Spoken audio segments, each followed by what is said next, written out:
In the heart of San Jose, California, stands a mansion unlike any other, a sprawling architectural anomaly that defies logic and convention. As dusk settles, its bizarre silhouette cuts a haunting figure against the sky, a chaotic collection of gables, turrets, and mismatched roof lines. The Winchester Mystery House, with its countless rooms and bewildering design, is not just a building. It is a monument to one woman's profound grief, her consuming fear, and a construction project that lasted for 38 relentless years. Slow, lingering shots reveal its oddities: windows embedded in floors, chimneys that stop short of the roof, and a sense of deliberate, beautiful madness etched into its very foundations. This is the story of how an immense fortune, a terrible curse, and an obsession with the supernatural created one of the most enigmatic and paranormally active locations in America. Sarah Winchester was once the toast of New Haven society, married to William Wirt Winchester, the sole heir to the vast Winchester Repeating Arms Company fortune. Her life was one of immense privilege and wealth, a gilded existence that seemed untouchable. However, tragedy soon shattered her world. The devastating loss of her infant daughter, Annie, plunged her into a deep depression, a sorrow that was compounded years later by the untimely death of her beloved husband from tuberculosis. Left a widow with an inheritance of over $20 million and a staggering daily income, Sarah found that her fortune brought no comfort.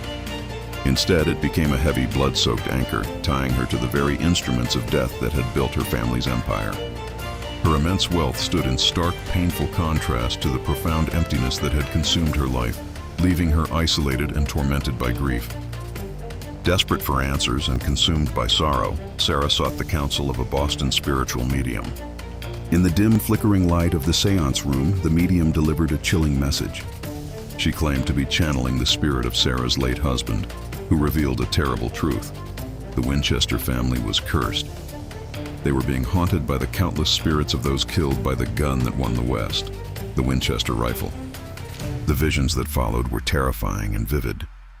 Ghostly figures swirled around her, the faces of soldiers, Native Americans, and countless others whose lives were cut short by the family's invention.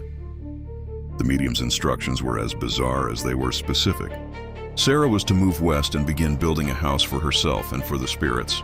She was told that as long as construction on the home continued, her life would be spared, but if it ever ceased, she would join her husband and daughter in death. Driven by this terrifying prophecy, Sarah Winchester began a construction project of unprecedented scale and absurdity. Upon purchasing an 8-room farmhouse, she initiated a building frenzy that would not stop for a single moment until her death. Day and night, the sound of hammers and saws echoed through the property as a legion of carpenters worked around the clock, taking their orders directly from Sarah herself. The mansion grew without any master blueprint, a chaotic expansion guided by nightly seances and cryptic designs. The results were bewildering.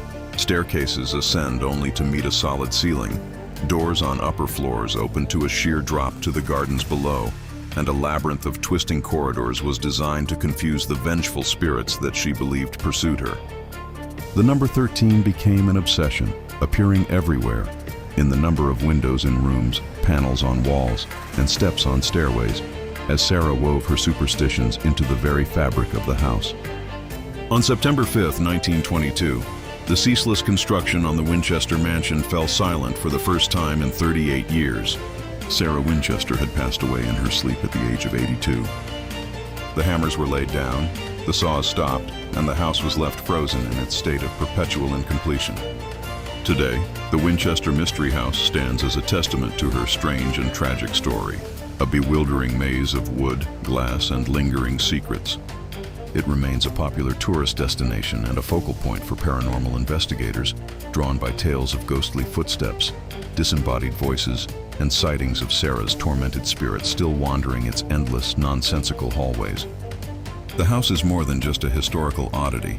It is a chilling, tangible legacy of one woman's desperate attempt to outbuild the ghosts of her past, a monument to a life ruled by grief and fear.